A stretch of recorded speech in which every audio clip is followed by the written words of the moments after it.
911 emergency. This is Merlin Jerzak calling from 29458 Kiwi Court in St. Joe. On October 22nd, 1989, in St. Joseph, Minnesota, Jacob Wetterling, 11-year-old, and his younger brother Trevor, who was 10, and his best friend Aaron Larson, also 11, were riding their bikes back from a convenience store when a masked man with a gun emerged from the bushes and ordered the boys to lay face down on the ground. He asked each youngster his age before taking Jacob and ordering the other boys to flee without looking back. At this point, Jacob was last observed alive. How long would it take to solve this case? Hi, and welcome back to Cold Case Diaries. If you're new here, please consider subscribing, as it helps us motivate to create more intriguing content for you. Let's have a look at the 27-year-old cold case finally solved by a mom. St. Joseph, Minnesota, a little hamlet in Stearns County, located about 75 miles northwest of Minneapolis, is the setting for our case today. St. Joseph feels like a little suburban town with just over 7,000 residents, and the majority of them are homeowners.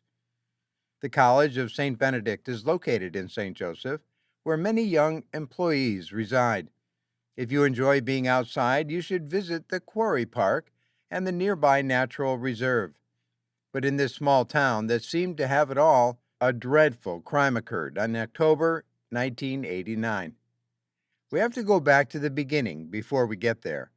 Jerry and Patty Wetterling, who were overjoyed to have their first child, welcomed Jacob Wetterling into the world on February 17, 1978, in Long Prairie, Minnesota. He had three younger siblings, Trevor, Amy, and Carmen. The family resided in St. Joseph, a small community in the center of Minnesota. They shared everything as a large family of six, and Jacob grew up in a loving and enjoyable home. Jacob was a fun loving, athletic young man who enjoyed sports, music, and animals. He played baseball and basketball for his school and was witty and friendly. Jacob put a lot of effort into his studies and enjoyed science, particularly space. His parents gave him and his younger brother Trevor unlimited access to their bicycles. They loved exploring the wide outdoors and feeling liberated when they rode their bikes across the city, unlike most youngsters their age. Sadly, something terrible transpired unexpectedly during one of these rides. On Sunday, October 22nd, 1989, it was a calm day in St. Joseph, Minnesota.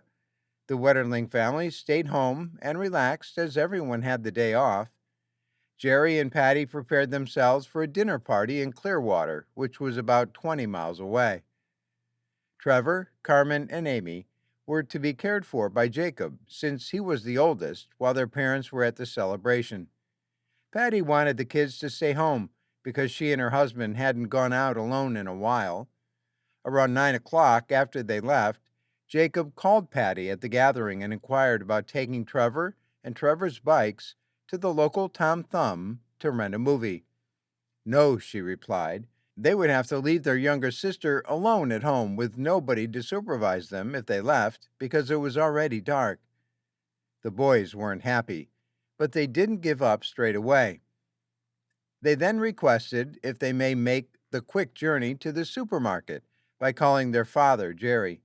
They promised him they would be cautious, wear bright vests, and use their flashlights on the mile-long journey to the video store. Additionally, they informed him that they had spoken with their neighbors and that their 14-year-old daughter would watch the girls while the two boys rode their bicycles to the store. Jerry acknowledged the boys' strong desire to go and agreed to take them. As soon as possible, Jacob called his friend Aaron Larson and Trevor, and he went to see them at their home. To get to the movie store, the three of them rode their bikes. They had little trouble finding the video store, and once there, they spent some time looking around to find the movie they were looking for. In the end, they decided on The Naked Gun on VHS. They rented it and then hopped back on their bikes to head home. Because it was dark and they needed to use their flashlights to see, the boys went slowly. They were startled after a short ride when a man in a mask emerged from a driveway and obstructed their path. They were startled when he pointed a gun at them and ordered them to get off their bikes. He ordered them to park their bicycles in a ditch adjacent to the road and then forced them all to lie on their stomachs on the pavement. Then he inquired as to their collective ages. When he saw Trevor was the youngest, he instructed him to slowly stand up and go in the direction of a nearby forested area. He warned him that if he made a sound or turned to look at him, he would be shot. Trevor followed the man's instructions because he was afraid. The mask-wearing man then turned to face the other two lads. He instructed both of them to turn to face him and remove their eyes from the road so he could see them. After a brief pause for thought, he appeared to be focused on Jacob. He then instructed Aaron to stand up and make a gradual exit, exactly as he had instructed Trevor to do moments earlier. Aaron followed through on his promises. He carefully stood up and gave his best friend Jacob one more glance. Then he hurried in the direction of the wooded area where Trevor had gone after turning around. Except for his captor, no one else saw Jacob alive after this. There were no parents at Jacob and Trevor's home when they ran back there. The girls told their neighbor's daughter what had happened because he was keeping an eye on them. The girls realized the guys weren't playing and that something dreadful had happened because of the way they appeared afraid. Her father, Merlin Scherzek, responded to her call by visiting the Wetterlings' home. While they were still at the dinner party, he immediately contacted Patty and Jerry. The police were also summoned, and they arrived soon away. After the dinner gathering, Patty and Jerry quickly returned to their home. While they were relieved that Trevor was secure and at home, they were deeply saddened by what had occurred to Jacob. The hunt for Jacob quickly turned serious. Numerous officers from Stearns County Sheriff's Office were dispatched to the road's end where Jacob was taken. However, the police made a significant error that night at the outset of the investigation that was challenging to correct. The homes close to where the boy was taken that night were not visited by them all. In cases involving missing persons, such as Jacob's kidnapping, it's frequently crucial for the police to speak with locals in the kidnapping region within the first 24 hours of the search. This is due to the fact that people's memories will still be recent, and they are more likely to have witnessed or overheard something unusual than those who reside further away.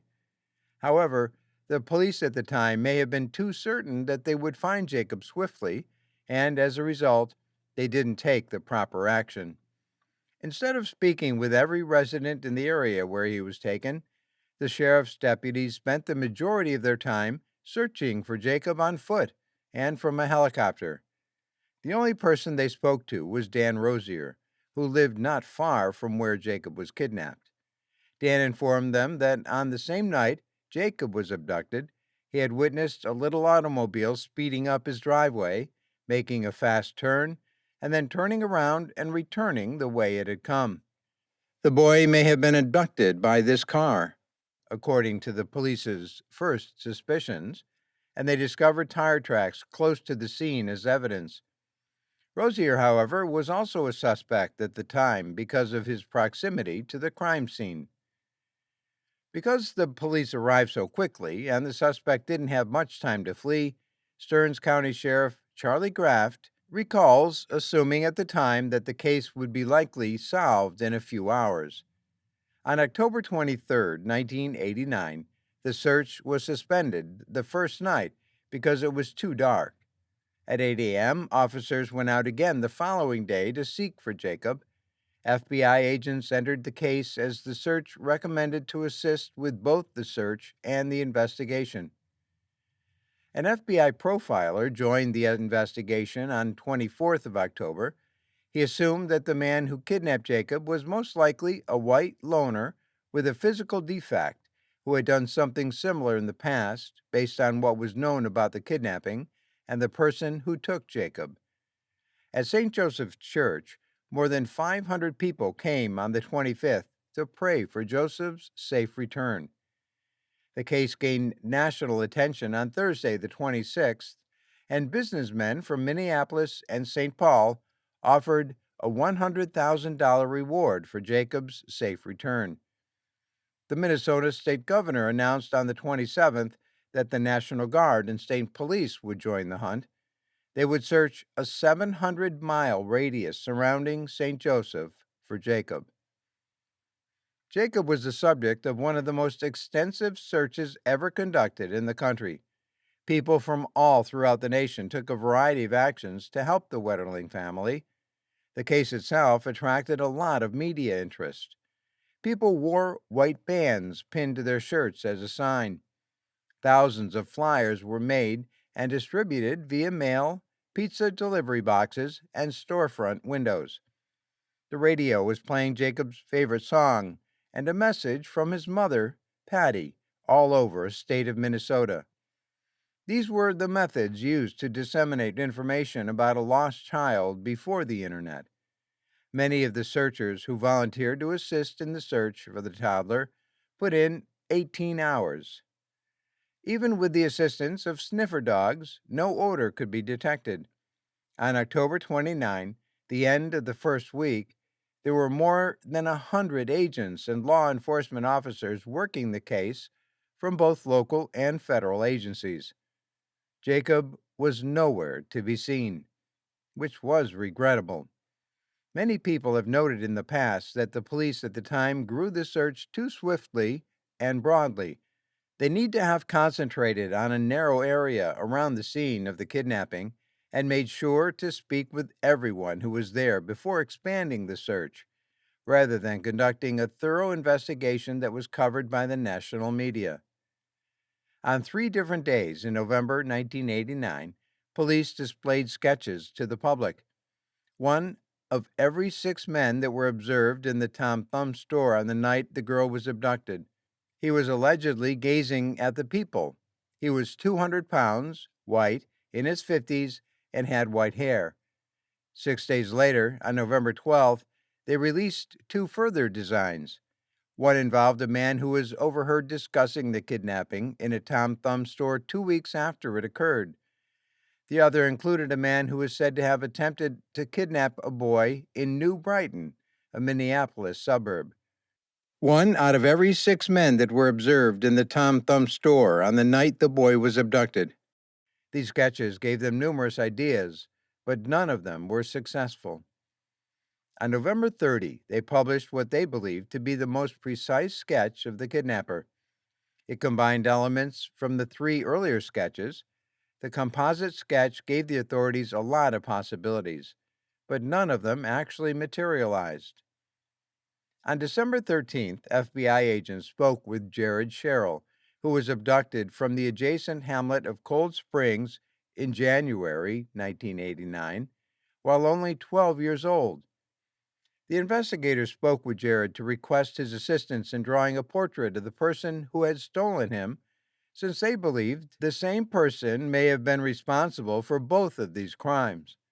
Jared assisted them in creating a photo that attracted a lot of attention, generated hundreds of fresh tips, and increased interest in the case. On December 16, FBI agents spoke with Danielle James Henrik, a resident of Plainsville, which is located about 30 miles from St. Joseph. He might have been a suspect. There have been a number of kidnappings and assaults of young boys in that region over the previous few years. Jared and Jacob were not present. Henrik, however, claimed to know nothing about Jacob and Jared's cases when the FBI spoke with him. The detectives were perplexed and unsure of where to turn next. About a month later, on January 12, 1990, they visited Henrik once more and spoke with him. This time, he provided them with his tennis shoes and some body hair so they could contrast them with any other evidence they may have. Henrik agreed to let the investigators remove the back tires from his blue 1982 Ford EXP hatchback 3 days later, on January 15, so they could match them to tire marks they had discovered at the scene of Jacob's abduction. Detectives learned the following day, on January 15, that Henrik also possessed a 1989 Mercury Topaz, which he had until March of that year. Therefore, he would have done it in this automobile if he had truly taken Jared. The home of Henrik was searched by authorities on January 24, 2016, and several items were taken, including two police scanners, a carrying case, lists of scanner frequencies, a pair of boots, and clothing. On January 26, Jared had shown a police photo of Henrik and five other white men. He only rated Henrik a 4 on a scale of 1 to 10, as he was unable to determine if any of them had abducted him. On February 9, 1990, the FBI received confirmation that a fiber discovered on Jared's clothing matched fibers removed from Henrik's Mercury Topaz in January 1989. Henrik was apprehended on the same day that Jared was abducted and beaten, but he claimed not to be involved and was released without being charged. After that, there weren't as many leads to investigate, and over time, fewer agents were assigned to the investigation of Jacob's disappearance. The trial was eventually lost, and the case became unsolvable, even though it involved a missing person and could not be closed. During the search and probe, the Wetterling family went through a terrible time. The loss of their child and brother broke their hearts. Despite the love and support they received from their neighborhood and citizens across the nation, they began to doubt whether Jacob would ever return to them alive as time went on. Patty Wetterling, despite her sadness, decided that other families should not have to experience the same suffering as hers. The Wetterlings announced on January 16, 1990, that they would establish the Jacob Wetterling Foundation to assist with this.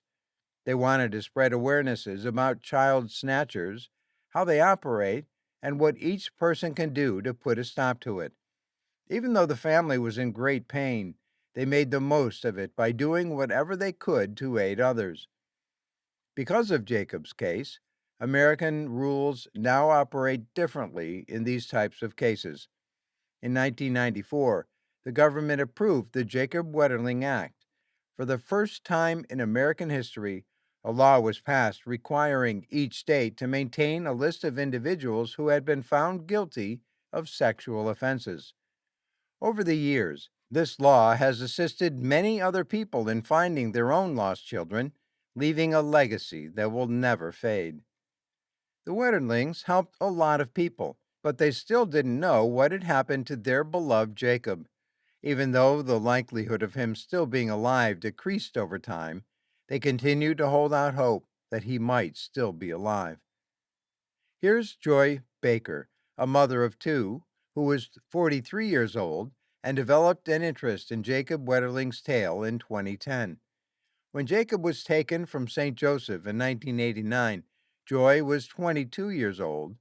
She felt compelled to learn what had transpired. So one day she got in her car and headed to the location where he had been taken.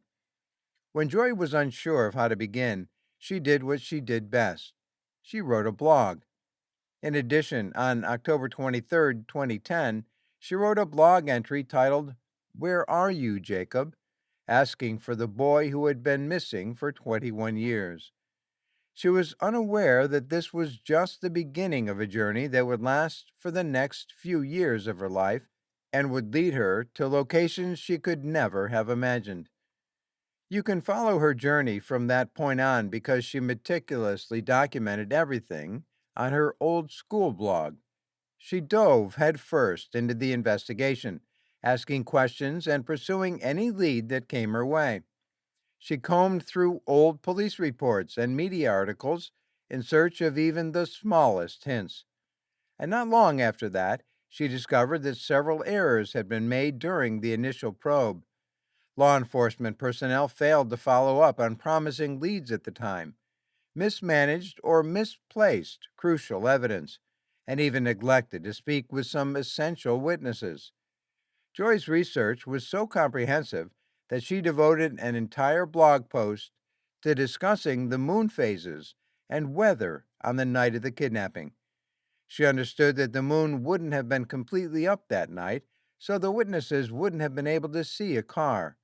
This implied that the kidnapping would have taken place in complete darkness. Joy was directed to Jared, who had been a small part of the first investigation and whose case was connected to Jacob's, as she continued to hunt for information on the decades old case. Even as an adult in his 30s, Cheryl Jared was still seeking recompense for the awful incident that had occurred to him when he was a child. Together, Jared and Joy got to work on the case. When they came across a dated newspaper article from 1987, they made a significant finding. This report discussed a string of kidnappings and assaults against young boys that took place between 1986 and 1987. An individual who was concealing his identity and had a pistol committed each of these offenses in this same manner.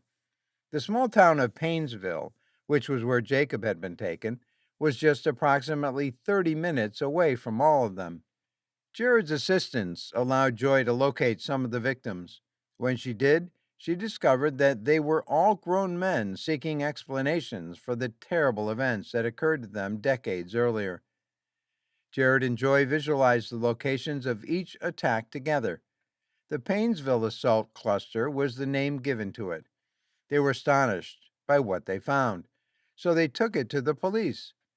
This brought a case that had been closed for decades back to life. All of a sudden, it was a big topic again because Joy's blog went viral, and the cops got a lot of tips. The story was talked about again all over the country. After this, Joy's blog became quiet as the cops probed into what had transpired. In 2015, 26 years after the initial incident, the cops were finally on the lookout again. A foreign DNA sample was detected on the sweater Jared had been wearing when he was kidnapped. This was proof that the guy who stole Jared was not from the United States. On July 10, 2015, they found that this DNA profile matched a man who was 59 years old at the time of the kidnapping and who lived in Painesville. Daniel James Henrik was the name of the individual. Henrik had been a part of the original inquiry, and Joy and Jared had also been keeping an eye on him, but there had never been enough proof to convict him.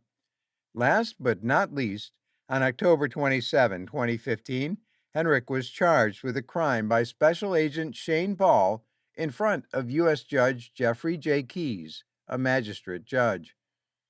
The time restriction for Jared's case had gone, but Henrik was charged with 25 other offenses. After this, he was caught, and when the matter went out to court, his lawyers made a bargain so that he would be only charged with the other charges and not with murder or kidnapping. In exchange, Henrik showed them where he hid Jacob's body on October 31st, 2016. The place was on a farm in Painesville, about 30 miles from St. Joseph, and not far from where Henrik lived at the time. On September 6, 2016, over 27 years after Jacob Wetterling was stolen, Henrik stepped in front of the court and acknowledged stealing him, assaulting him, and killing him on October 22, 1989. He also revealed that he was the one who had stolen Jared earlier that year. He told the court how he was going down the road when he observed three young guys riding their bikes at night with their lights on. He stated he parked in a driveway and waited for them to cross it. When they did, he kidnapped Jacob and commanded the other two boys to run. Then he and Jacob traveled to Painesville, a location he knew well, where he shot him dead and left his body in a gravel pit in a secluded area beside a road that leads to a sewage pond. He went back home and waited for a few hours. He returned to where he had left Jacob's body after midnight and took it 100 yards north of the location of the shooting. He discovered a bobcat that he understood how to use because there was work being done close by. Using this, he dug a grave for Jacob and laid him in it. A year or two later, he returned to the tomb and saw that he had been partially dug up and that Jacob's red jacket was still on display. Because of his anxiety at the time, he dug out as many of his bones as he could and moved them to a farm in Painesville, where he reburied them. He showed the police this same location when he was apprehended for his numerous offenses. For his criminal deeds, Henrik was sentenced to 20 years in prison. In order for Henrik to complete the remaining 20 years of his sentence in Massachusetts Federal Medical Center, Devons, he was transferred there in January 2017. The inquiry into one of the worst murders ever perpetrated in the U.S. came to a conclusion with Henrik's confession and the discovery of Jacob's body. Jacob's body was given over to the Wetterling family after the investigation was finished. In Collegeville, Stearns County, Minnesota, in the St. John's Abbey Friends Cemetery, they were able to offer him a decent funeral. As she attempted to assist solve case, Joy Baker got close to the Wetterling family. She claimed that she didn't contribute to the investigation in order to gain notoriety or credit, but rather because she wanted to support another mother going through this dreadful ordeal. Joy Baker and Patty Wetterling made lasting friendships. They've collaborated on the book Dear Jacob, A Mother's Journey of Hope, which tells their tale. Patty has gained notoriety for her efforts to protect children's safety and for aiding in the passage of the Federal Wetterling Act, which altered the way the law is applied in the U.S. situations like this.